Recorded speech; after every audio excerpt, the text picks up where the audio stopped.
Ladies and gentlemen, boys and girls, children of all ages, welcome to another episode of Wear Many Hats.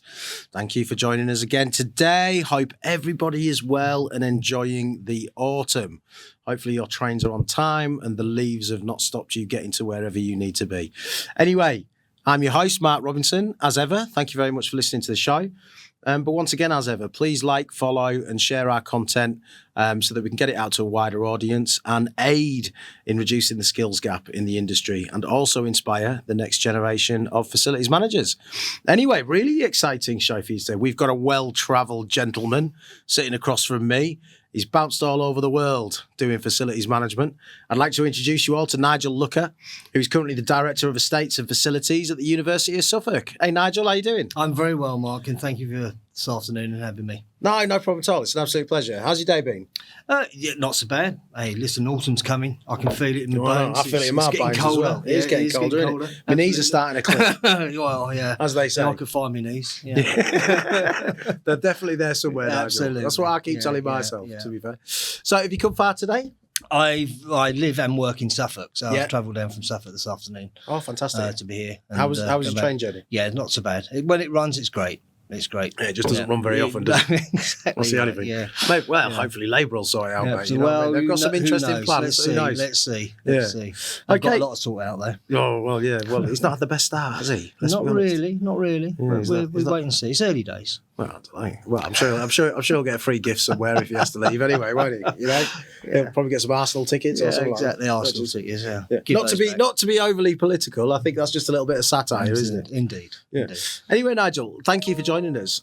Always start with a really easy question. So, why don't you start by telling us a little bit about your journey, your career, and how you ended up in facilities management? Yeah, no problem. I think I've listened to your podcasts. I think you said you've done about 77 of these. I think I've listened to about 50 odd of them. So apologies for the 27 I've missed. But have you really? You like a wear many hats super fan? Yeah, I'm one of your. Is this like meeting one of your heroes? Yeah, well, let's just say I listen to your podcasts. I know, I'm joking. I'm messing. Don't worry, I'm an old monkey. I know it. It's fine. I never started out wanted to be a facilities manager. Is that what you call them? Yeah.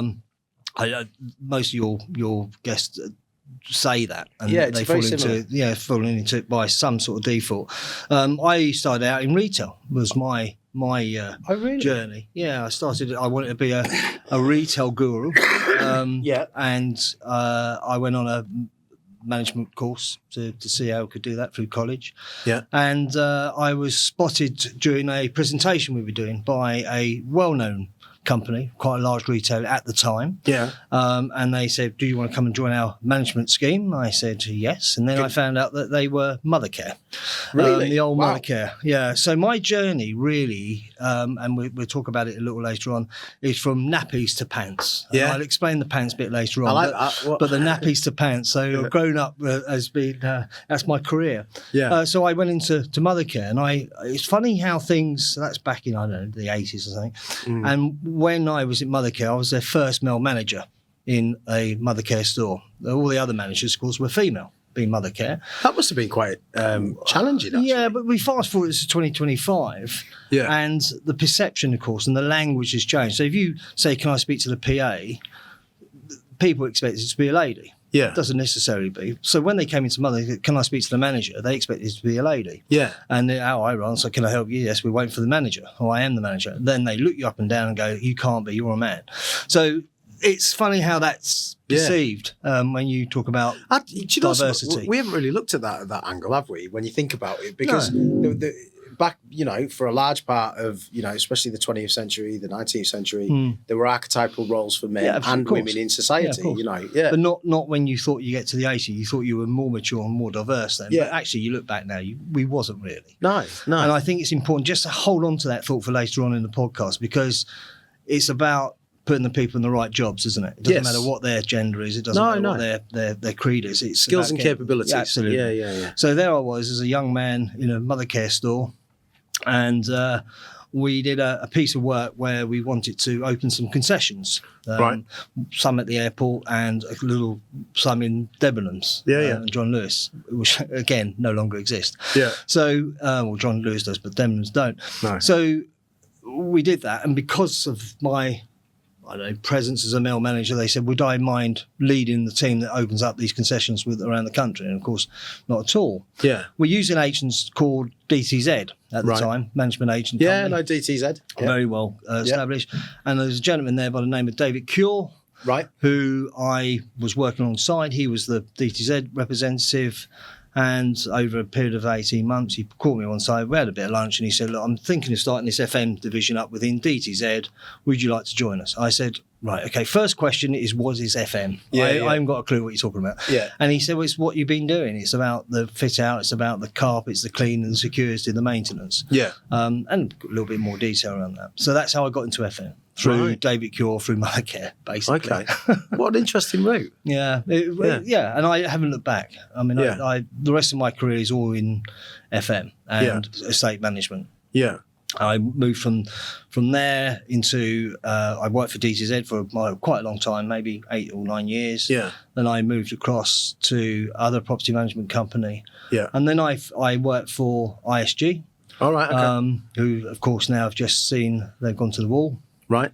And they were fantastic. I suppose that's where we really started to think about what is facilities management and what other values, what other hats can it wear. Yeah. And that's when we started to look at maybe property management in a wider scale about what is it doing to add value back to the community, the building you're looking after, what is it that actually is giving back to the local community. So that's when it kind of started to expand then. Yeah, really expand. And we were, sort of customer liaison people rather than just looking after the cleaning and the maintenance of properties. Yeah. And were you still hidden away in the basement?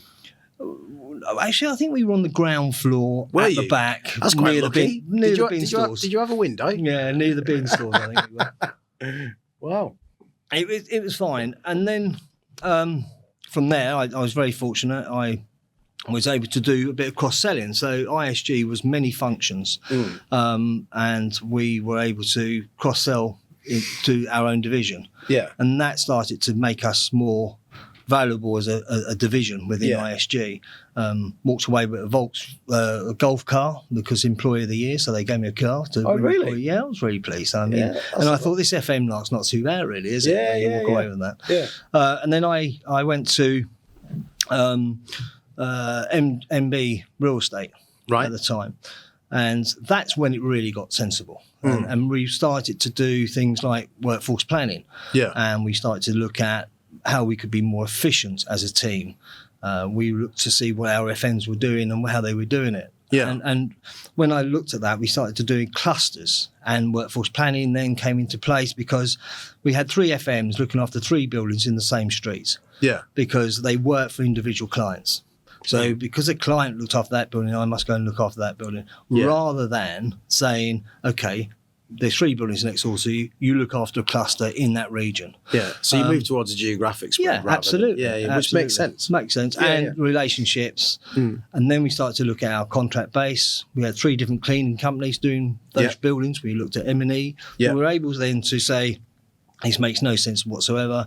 We're not efficient as a team. And we started to do that. And that's when I met a gentleman you've interviewed, Sean Martin. Sean Martin, friend of the show, lovely guy. Very, very good. Yeah. He was an accountant, and he came from the accounts. Yeah. Came into the team. There's quite a few accountants, actually. Yeah, but Sean was one of maybe 10 guys in that team that looked at how the value of FM and what it meant to the end user. Right. And I think it was Sean and maybe a guy called Saltron at the time that said, what is our why? Yeah. And we had a whole day about why we're here. Yeah. It wasn't really about the cleaning or security. It's about making the occupant feel more worthy and actually getting the best we could from them. Yeah. Then we became a little bit more nosy and more strategic because tenants might just drop in a conversation with their FM that they're downsizing their organisation. Yeah. So we're not going to lose a tenant. Could we move to another one of our clients' buildings to free up that space? Yeah. Could we? And there was one of the clients was redeveloping the site at the time, so that meant we could take that tenant out. The tenant felt loved. Yeah. We kept the tenant, we kept the income, and the team did that. It wasn't property management that did it. It wasn't asset management that did that. It was facilities management. managers. Yeah. And I thought that really, there's a piece there that we don't really do as an industry. We don't look at it from a strategic angle. Right. We look after the maintenance, the cleaning, the PPMs. Yeah. And once that's done, we move on. Now, the industry's changed dramatically since then. Hugely, yeah. And then I took my first stab at going into the public sector. Yeah. So I worked for the British Transport Police. How did you, out of interest, you know, someone who's been in the private sector for so long, I imagine that was quite difficult. Well, because of the bureaucracy and things like that associated with public sector. Was it, or did you find it quite? For me, I mean, I'm not well-educated young man. And I was very good at maths, so I didn't mind a spreadsheet. My English isn't great, and I suffer from dyslexia. Right, okay. So putting some structure around the day and the bureaucracy, you call it, meant that I knew exactly where I had to be at any one time. And I knew that if I did this, I could get that approved. Yeah. If I didn't do that, I wouldn't get it approved. So do that first, talk the same language and get it approved. So that structure actually helped you then, having that absolutely. Really structured step-by-step process. Now, what I found in the public sector, particularly with the police and the Foreign Office I'll come on to later on, was the fact that they respected the individual team. So they respected HR. Yeah. If they got an HR issue, they're going to speak to HR. Yeah. They respected the communication team. If they wanted good comms, they go to the communication team. Yeah. And eventually they said, look, estates matter. Yeah. And we go to the estates for that advice. Yeah, of course. And that's when I started to think about and learn about the trusted advisor's role. Yeah. We don't need necessarily as a team to do the cleaning or security. We just need to know what we want. Yeah. And it's the first time we experimented with outsourcing. Right, okay. Some of our services, and also whilst in the public sector. So this was kind of the first sort of. Yeah, we did it back in the public sector, but it was very regimental. You know, here's a spec. You will clean this at this time, and you will clean it this way. So when we outsourced it, we made sure that it was. Not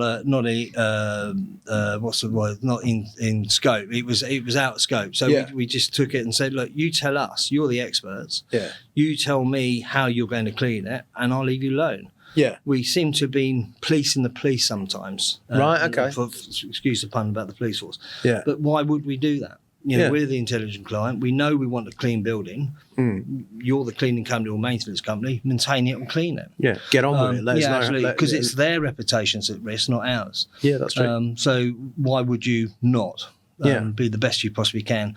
So I was one and still am that I see the value in service partners. Right, okay. I don't call them contractors, I call them service partners because some might say they're not a true partner because you can never, but they are a partner to us and they're an extension of our team.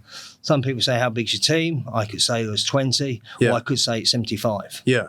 Because it is. Yeah. You know, the cleaning team, the maintenance team, the security team, and all the other advisors that we have around us, you know, the landlords, the property management companies, they're all part of our team.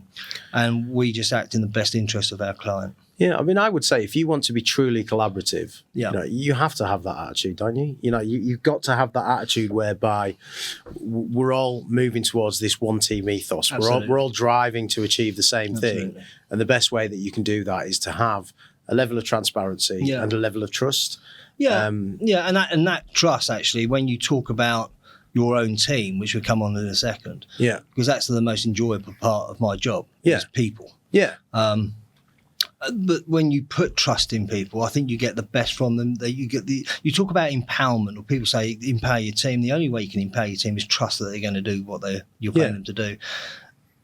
You can support them, you can mentor them, you can coach them, you can give them the right training and the tools to do their job. Yeah. But then let them get on and do it. Yeah. You know, why would you have to go and check the checkers? I just don't really get that. Well, we're all adults, aren't we? That's my attitude. You know, we're all adults, and I think attitude.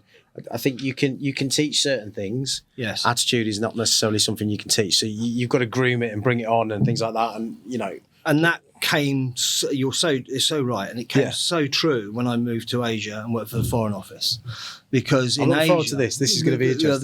This is well, the British Transport. Let me finish off there. That was. the most challenging part was 7/7 bombings in London. I imagine. On that, you talk about wear many hats. On that day, I was looking at a spreadsheet that I had to go and present to my financial directors to tell them why I was 10% over budget. So when the phone rang and said, "Can I go to the control room?" I thought, this is a godsend. I don't now need to go and do my spreadsheet. So I don't know what it is I'm going to. But unfortunately, it turned out to be one of the most horrific days we've seen. God, how was that? That must have been, because you'd have been at the forefront there, were you? Well, we were looking after property. Yeah. And then all of a sudden, through that first meeting, within about 30 minutes, we had the responsibility of logistics, vehicles, communications, property, arranging hotel stays, arranging all the logistics around making sure the police, and it goes back to the why, the police can go about their job without worrying about how they're going to get from A to B and what might happen. Yeah. So that was really testing. I mean, we had a previous guest, actually, Nigel, Gillian Tordoff. Right, yes. Quite a few episodes ago now. But she actually worked for Transport for London. Right. During the 7/7 bombings. Right. And said a very similar thing, in terms of how that impacted their day and just the chaos associated. Yeah, the chaos, but you saw people coming together. Yeah. You saw people being more open up and said, "What else can I do to help?" It's a shame that sometimes you need the chaos for that to happen. Yeah. But it did, and people did come together. This is where I got my Mr. Underpants from. Yeah. Because I arranged for uniform, it's extra uniform. Right. And suddenly thought to myself that if your police officer's not going home for 4 days, they don't just want a clean shirt, they want some clean underwear and maybe a toothbrush. Thank you to Marks and Spencer's, who I phoned up in Marble Arch and said, "Can I speak to the store manager? You've heard about the incident today.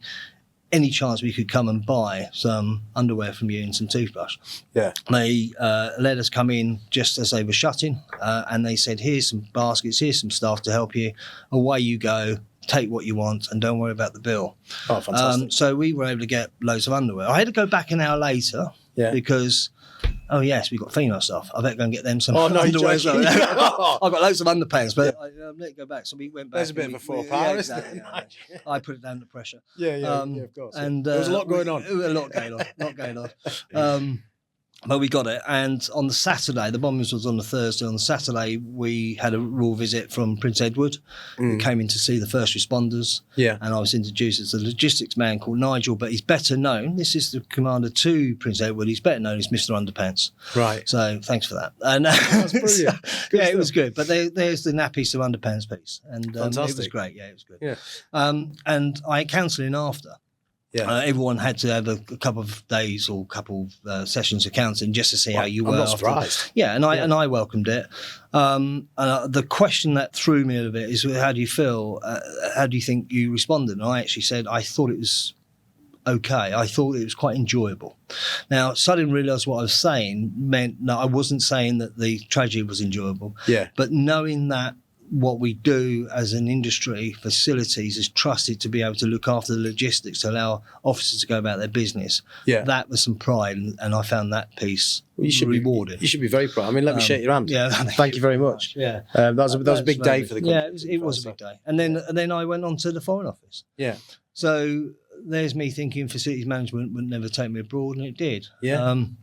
We had a fantastic contract. We looked after the outsourcing contracts with a large national company. Right. I was based in Singapore. We looked after everything from Asia. And over the years, that region grew. It took in Russia, it took in Europe, and it took in India. Wow. And it took in Australia and New Zealand.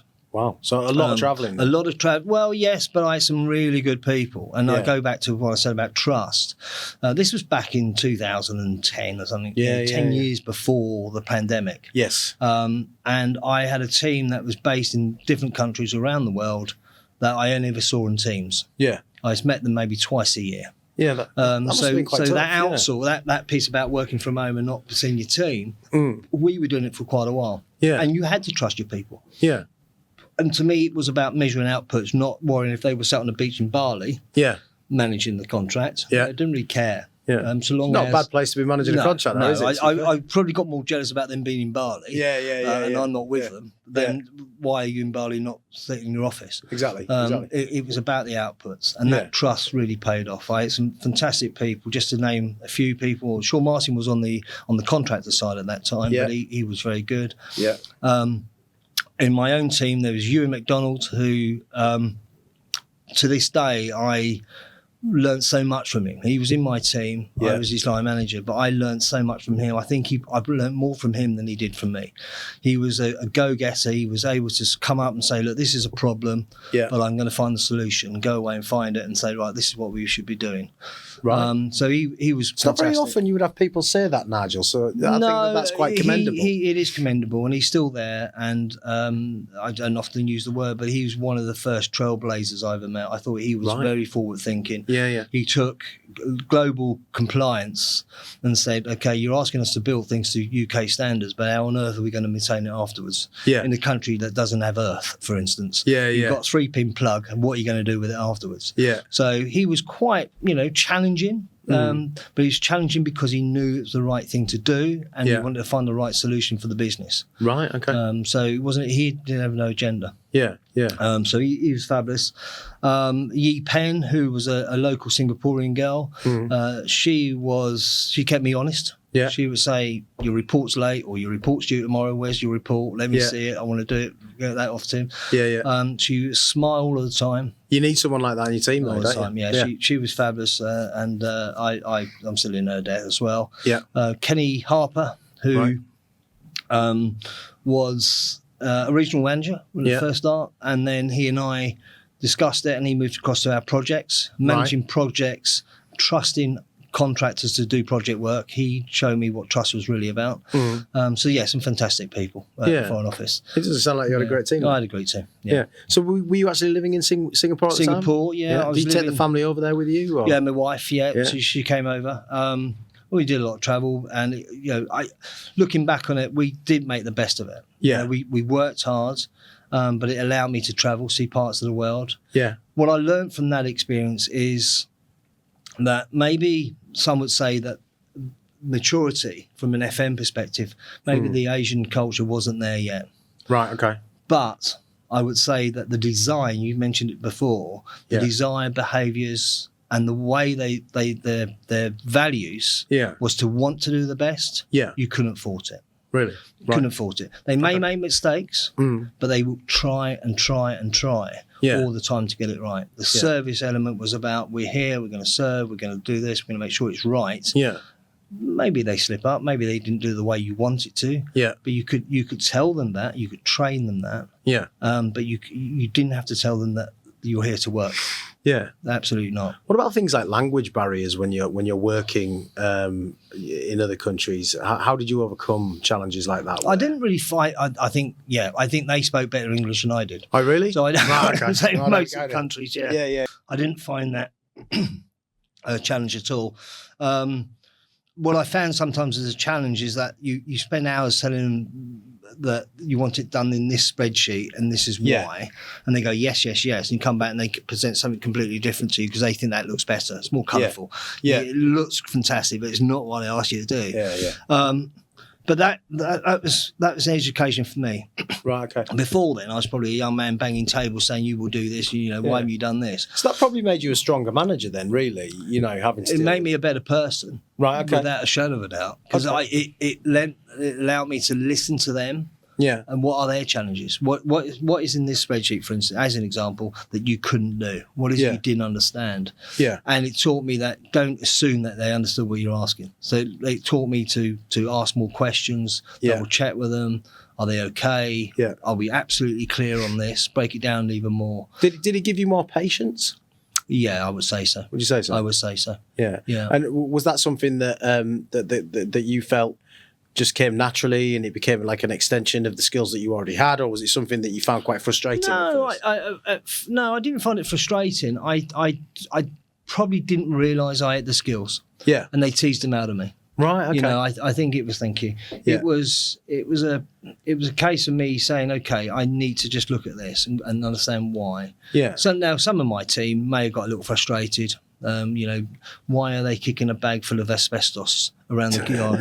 I don't know, but we better stop them doing it. Let's stop that right now.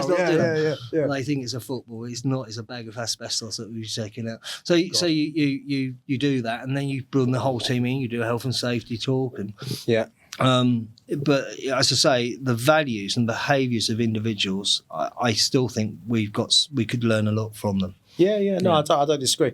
Very disciplined. I think a lot of people have said to me about sort of that Asia Pacific region. There's a lot of discipline there that perhaps we lack sometimes. And I found it interesting. Asia, for me, certain parts of Asia, Singapore being one of them, Hong Kong being another, that people are going into our industry by choice. They're studying for it at college and going to university to study for that. Engineering. They see the linkage between engineering courses and good maintenance and projects. So they're actually going into that industry, where I opened up by saying, I would have never gone here if I could have been a retail guru. I would have carried on retailing. But it's an industry that they want people to join. Yeah, but isn't it quite? I think that's one of the charming things about our industry. And if we talk about UK, it is that you can. You mentioned earlier that you didn't have the best education, you didn't have the most skills, you had troubles with dyslexia and things like that. And you've been able to ascend to a very high position within the industry. That's because I've had fabulous teams that's helped me, and I've had some great bosses. There's some great leaders. But isn't that indicative as well? I mean, a story like yours, you do hear it quite a bit in our industry, and I think that's quite unique. If you look at other industries and things like that, and I think that's got to make us happy, hasn't it? Yeah, it does, and I see it probably in my current role now, where I work in the higher education establishment and is surrounded by academics. And maybe that's the goal. I thought that would be the case at the university. It's not. But as I say, I'm very fortunate because I've had some fantastic people working with me. Of course, in my teams. But my past leadership, everyone from Keith Elliott at the Foreign Office, Paul Crowther at the British Transport Police. Richard Wilson, who I worked with twice, who's now at Wimbledon.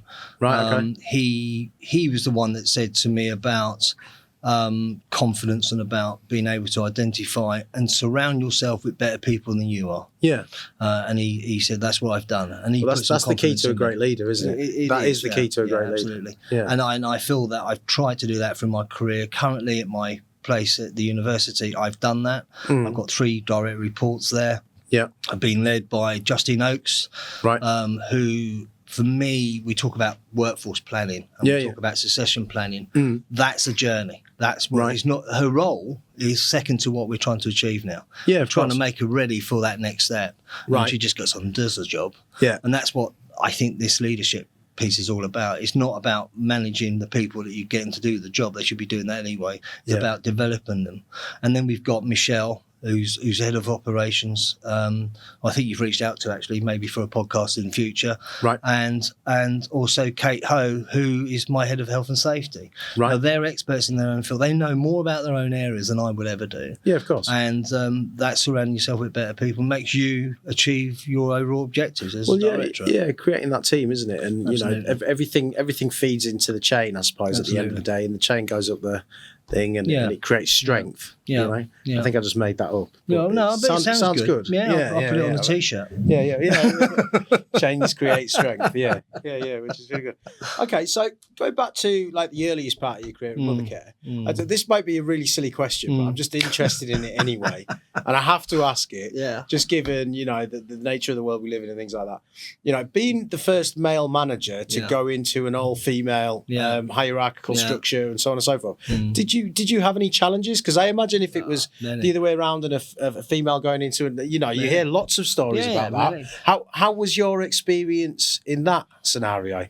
I think it was the second week I was there. I went to the managers conference in Birmingham.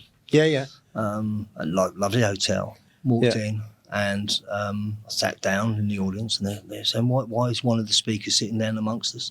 Really? Because they didn't realise that I was a male manager. Yeah. It took probably, I would say a good day and a half for someone to say hello to me.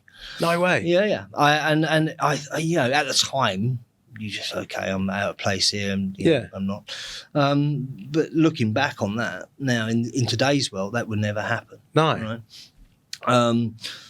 And diversity, did I understand it then? Probably not. But now, of course, you understand it, and you think, well, that's isolating me. How did that make me feel, etc., etc. That must have been really tough. It was tough thinking maybe I got imposter syndrome a little bit. Is this really for me? I'm not sure I'm good enough to be a male manager in such an environment. Yeah. Because they had a lot of stars then as well, didn't they? They had all over the place, yeah. Absolutely. It took a year, I guess. Well, there was the regional team took, I don't know if they took pity on me, but they reached out to me and made sure that I went to the Christmas party and everything. Oh, really? It was fine. Right. But the year later, our store was within the top 5. Really? And there was recognition there. Yeah. So did you learn a lot working in like an all-female environment? Did you, in terms of the early part of your career, were there any takeaways that perhaps gave you what you would determine to be an advantage? Or because when the store, I never get this, they had a new store. Yeah. And they asked me, could I help them with the layout of the store? Thinking, okay, where do you want me to put the nappies and stuff? Yeah. It wasn't about that at all. When I told them at some point that my last 2 years at Mothercare, every time I wanted to go to the toilet, I went across to the Wimpy bar because there was no male toilets in the store. That you couldn't imagine that now, could you? That was there you go. Yeah. So I went across the Wimpy bar. I mean, I was as big as a house. Every time I went in there to borrow their toilet, I had to buy a hamburger. I was as big as a house, really. But it was fine because I didn't know any different. Yeah. But now in the field I am, when we start doing project work, we make sure that we have, the prayer rooms, the general toilets, the mother changing care rooms and everything else. Yeah. So back then, though, and it's years and years ago, of course, it wasn't a thing. Yeah. I think the most challenging was meeting people's expectations, the public's expectations when they came in to buy something or ask for advice. Yeah. The amount of people that came in and said, I need to talk to a manager about something. And I said, what is it? It's personal. I can't tell you. Okay. And they turn out and walk away. I felt that, okay, what do I do to achieve that? Yeah. So we talked about amongst the team, and one of the assistant or floor managers was trained in being able to deal with personal issues that the mothers came in about, which made them feel more comfortable. I think we were one of the first 2 stores that created a nook in the side office that they could go in and talk to people about maybe the breastfeeding or whatever it might be. They didn't feel comfortable talking to me, quite understandably. Yeah, understandably. But and again, that's making sure that you're lining your teams up with the right stakeholder management and the customers are stakeholder management. So we addressed it that way. Yeah. I mean, that should have given you, I expect that's given you some real strengths throughout your career in terms of, how to create a diverse environment, how to, develop a service provision to make sure that it caters for all. Because although I'm sure nobody was like out and out horrible to you or meant to be, they weren't. Naturally, you probably felt might have been a bit biased there. The sort of we can't talk to him, he's a man type thing. I didn't see that. Yeah, but I'm sure it was a little bit of that. Yeah, of course. Probably naturally as well. I suppose. But see, that's where many different hats. I think as a facilities director, manager, person, that I've been blessed because I've had that experience, and then I've gone to Asia, so I've seen the cultural differences between West and East and religions. And I've also had the diversity of working in a Mothercare store. Yeah, of course. Yeah. So it is a blessing. Yeah. And were you quite sad when it went to the wall? Mothercare? Yeah. I was sad when Woolworths went to the wall. I was sad when BHS went to the store. Because don't forget, I thought I do miss Woolies. Retailer. I miss Woolies. Yeah, I miss the pick and mix. Yeah, the pick and mix. Yeah, or the Ray. Yeah, I remember getting the top 20. I remember getting my Woolworths voucher on birthdays and Christmas. Do you know what I mean? I remember going up to the local Woolies and buying myself a CD and all that stuff. No, because I was going to be a retailer. So when all these retailers are going to the wall now, and the loss of the high street, I you see, sad, but it is very move sad. on. Yeah, It moves on, but these things have a tendency to go full circle. yes, And depend on the strategy about putting where housing goes, does the shops follow the housing rather than the housing follow the shops? Yeah. Possibly. I work in Ipswich. Yeah. And the Ipswich County there have a fantastic plan for the centre of Ipswich. Yeah. It is about the community and and how they're going to bring more eateries. We can help as a university. We can bring students to Ipswich. Yeah. Which is going to help them with their comedy. Oh, and of therefore, course, what can they do to make sure the students enjoy their time there? So Ipswich got a plan. Yeah. And it's about how we can enrich that plan. Yeah. Because, I mean, they'll repurpose those spaces as well, won't they? You know, they will repurpose it, yeah, absolutely. You know, I think you'll see a lot of housing in what used to be... Debenhams and people. Yeah, well, not so much housing, but, you know, flats and, you know, beds. I think the traditional high street that I grew up with is probably gone. Yeah, and we're noticing a trend also in the way we fit out our properties and our university. There is a more home from home feel about our places. I mean, the offices we've just seen with yourself, that looks like a hotel environment, not an office block. Yeah. But our spaces look like home from home. You know, the sofas are there, the chairs are there, there's more indoor plants are there. Yeah. So you can stay in your home and work, or you can come to the university and meet friends and still feel like you're relaxed and you can choose the environment you work in. That's empowerment of the student and making their experience much better. See, I quite like that because I remember going to college and you know, schools and colleges in the 80s and 90s. Mate, they're horrible. Yeah, but the culture has changed again. You know, the alpha generations coming through now. We've had Generation Z and things. You say, where's the student bar? They're not really interested in that anymore. You know, they want space to collaborate with their friends and play maybe a board game, or have a coffee or a drink or whatever it might be. So as facilities, what generation is it now? Alpha's coming through. Generation Alpha, I believe so. Gen A. Gen A. Oh. Yeah, I'm a baby boomer and I'm proud of it. I don't know why. I think I'm Gen X. Oh, yeah? I think so. X. Okay. 1980. That's X, isn't it? Yeah. Yes, it is. Yeah. I'm the back end of the baby boomers. I was the last one to grow up without mobile phones. Right. Okay. To be fair, the last generation. I remember getting me first. What a generation that was. Oh no! You don't miss it. Just disappear for hours. Nobody can find me, Nigel. Absolutely. Which was good. Yeah, that is good. I was probably getting in bother though, mate. To be fair. Oh yeah. Nothing to do. Yeah. Well, I grew up in a small Yorkshire town, so let your imagination run wild, mate. To be fair. Okay, so I mean that's really, really interesting. Let's talk a little bit about things that are affecting the industry right now. Yes. So we've obviously touched on DEI, diversity, and what your attitude towards that is. Obviously, ESG has now kind of replaced DEI and CSR, I suppose, as like the overarching terminology that we're using as an industry.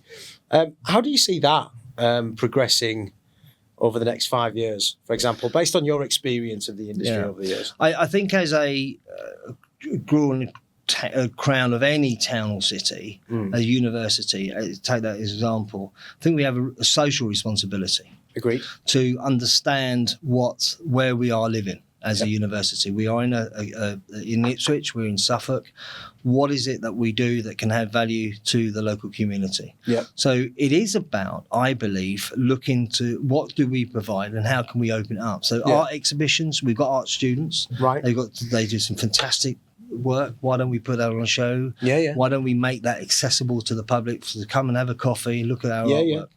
Why don't we look to see how we can, when we digitize our library or our library space, why don't we see how we can make that open to the public? You know, the councils and authorities around the UK at the moment are shutting their libraries. They're closing libraries all over the place, but more people working from home. There's more mothers working from home. There's more fathers working from home. The elderly generation are retiring early. They want to go maybe to the library. So let's not question that. We know we need a library for our students. Why don't we try to make that public? So it's about that easy win, I think, from the state's perspective. Looking at that, what could we do that could make the town centre? So could we put our law clinic pop up in the town centre that allows the public come in and get some advice and support maybe the Citizens Advice Bureau. How do we partner with businesses like that?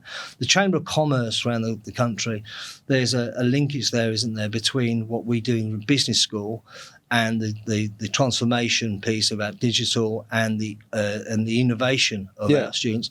How do we then lever that with people like the Chamber of Commerce around the country? So I think it's about making sure we're absolutely front and centre of any initiatives that the town might be running, or indeed a city. Manchester's the same, wherever you go. And you can always see a population of students in the towns that are successful. Because they do add multi-million pounds to the economy. Oh, of course they do, without doubt. And I think that they're spending money. They are spending money. And usually it's a disposable income. So, usually it's income that can be spent in restaurants and eateries and clothing shops and things like that. And making sure that if we are putting, I don't know, let's say gymnasium, it's complementary to the gym that might already be in the town centre. But it's just easier for the students to get to at that time. Making sure that the infrastructure from A to B, the bus services are there, and working with bus partners to make sure they understand that we could run additional buses and make money for them, but also help with the experience of our students. Of course. So it's about reaching out to the community, not trying to do it solo. I think that's the biggest thing. Okay.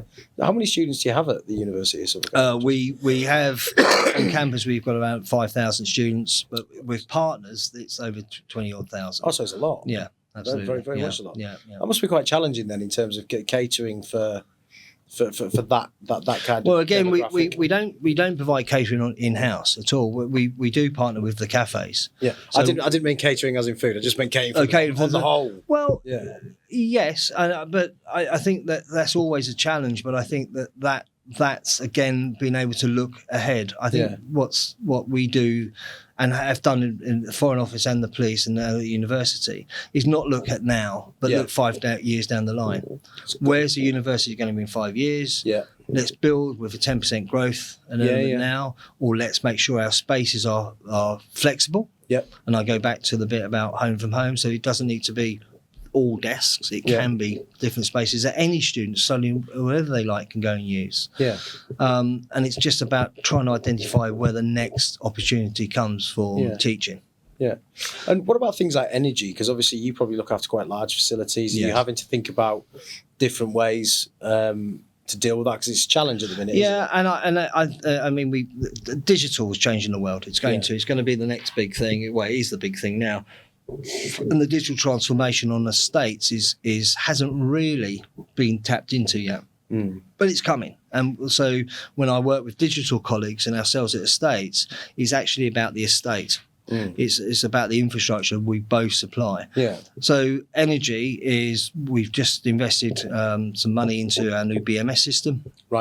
Building management system with sub-meters. We are across the MI. The data analysis piece that Justine's team is doing through Thomas and Tim is phenomenal. They are able to read the data and follow what that data is trying to tell them, and therefore we can make our campus smarter. We are not, I forget the figures, and Justin will kill me for not knowing these figures off the top of my head, but we've made significant amount of savings in the region of about £8 million, I think, over a period of time, where we're not, the campus shuts at 5, the lights go out at 5, and our systems are we're not there yet, but our journey on our systems will make sure that we're occupying the right areas, we're heating the areas accordingly, and we can absolutely look to follow the data. Have you got any coal under Suffolk? Coal, coal? No, that old stuff, no. I read an interesting article today, actually. The technology now exists to utilise the UK's coal reserves, not digging it out the ground and burning it, but using it for geothermal energy. Yeah, absolutely. Which I thought was really interesting. Oh, there is, absolutely. And I know Justine's team is looking to see what the possibilities are there. But heat pumps, absolutely. When we do a refurbishment now, it's not about replacing like for like and getting a chiller or a boiler in. It's how can we now spend a little bit more to give us a bit of payback. Yeah, of course. But that's got to be planned 5, 10, 15 years in advance. Yeah. Okay, cool. You touched a little bit on technology. Yes. So obviously we'll touch on like the Internet of Things and AI and how AI will drive the Internet of Things. I mean, we all know about smart buildings, lifts and BMS systems talking to each other, all of that stuff. How do you see educational establishments such as the University of Suffolk using things like AI and the Internet of Things to drive efficiency, to be more, to create more welcoming environments? How do you see, or how would you use them? I think I would. The piece I think is about the I bit, isn't it? It's about the intelligence that technology can give you. Yeah. So if I go back to what I said before about cleaning and outsourcing cleaning specs, we're still in the position where we have a number of cleaners that go in and they clean every floor. Yeah. Well, maybe 2 of those floors hasn't been used for a week. Yeah. So why are they cleaning it? Yeah, exactly. So if we've got sensors and we've got the technology right that says your utilisation in this area is greater than it is over there, then that's where we focus. Yeah, of course. If we use the information that we get from timetabling more efficiently, that says actually tomorrow that area over there is going to be more busy than this one, clean that area then. Yeah. Before you do this one. Yeah, of course. So it's using the technology, using the data. CAFM system's old, but CAFM systems have now evolved. Yeah. And it can be far more informative about maybe giving us early alerts to life cycle. We just need to be more of that intelligent client, I think. Yeah. Not looking at the fixing problems today. Yeah. But maybe preventing them from tomorrow, and that's where the intelligence of data is going. Yeah. I mean, there could be some really useful things, couldn't there? Like, taking away light switches, for example. Yeah, absolutely. And having sensors in them, so the lights are only on when it's being used. Yeah, absolutely. We've got some areas of the campus that does that currently, but no, absolutely, absolutely. Okay. Cool. So no T1000s or robots or no robots at the moment. At the moment, not at the moment. But they're coming.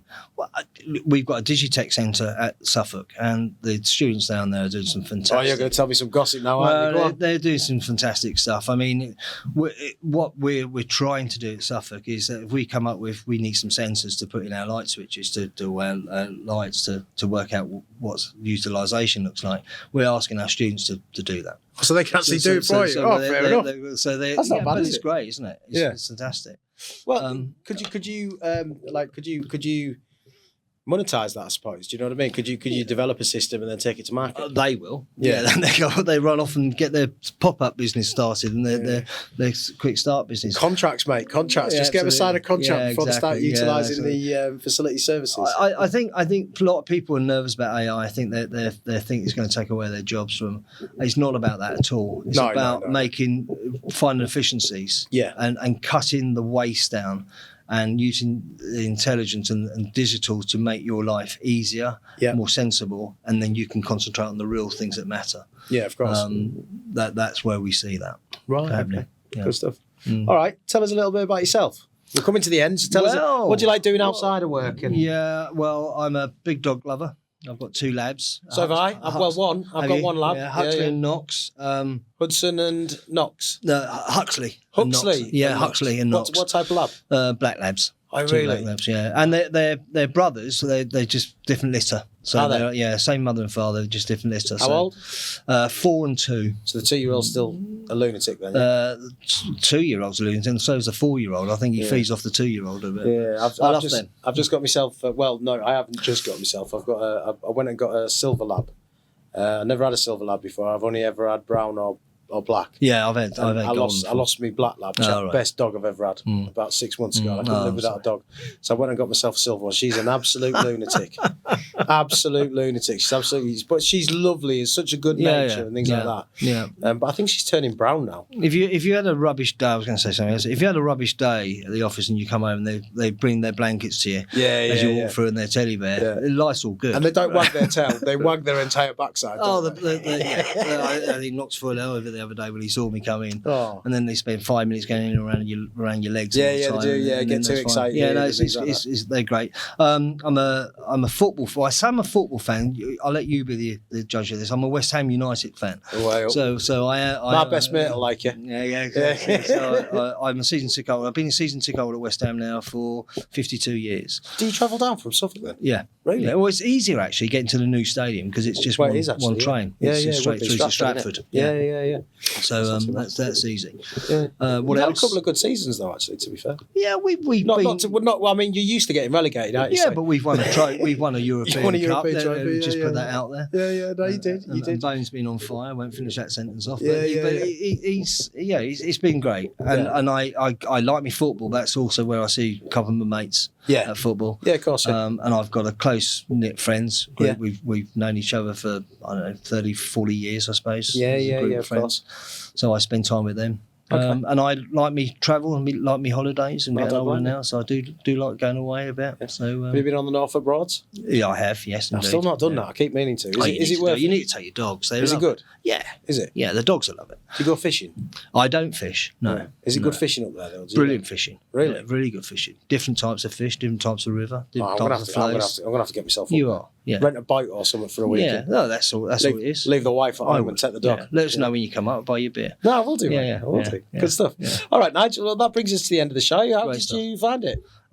Lovely. Yeah? It's been really easy. I think just one passing word, if I could. Yeah, go on. If you want to get into the industry, you're not sure, reach out to someone that's already in there and look to see it's not just about cleaning and security. Yeah. There's many avenues to a facilities course. manager's role. Yeah, without a doubt. Yeah. And so many different facets to it as Absolutely. Find yourself a mentor, find yourself a coach, and go for it and keep them for a couple of years. well. Lovely. Yeah. Good stuff. Lovely. Nigel, Thank you very much. Mark. Thank Really you. appreciate it. Thank you. Appreciate it. All right, guys, that brings us to the end of another really interesting Where Many Hats episode. Thank you very much for listening. I'm sure Nigel would not mind if you reached out to him on LinkedIn. Absolutely. If you have any questions for him, or you'd like to follow up on any of the comments that he made today, or even if you're a young person from Suffolk thinking to yourself, I wouldn't mind getting into FM. All right, thank you very much. As ever, if you can't be good, be bad. See you later.